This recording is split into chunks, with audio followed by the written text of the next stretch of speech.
உள்ளமுள்ள குணவதியாம் கண்ணகி போல் நீ வாழ நினைக்கணும். உன் கணவனுக்கு பெருமைகளை சேர்க்கணும். மாமியார் வாழ்த்தணும், மற்றவர் போற்றணும்.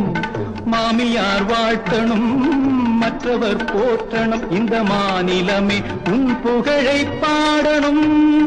இந்த மாநிலமே உன் புகழை பாடணும். காஞ்சி பட்டுடுத்தி கஸ்தூரி பொட்டு வைத்து தேவதை போல் நீ நடந்து வர வேண்டும். அந்த திருமகளும் உன் அழகை பெற வேண்டும். திருமகளும் உன் அழகை பெற வேண்டும்.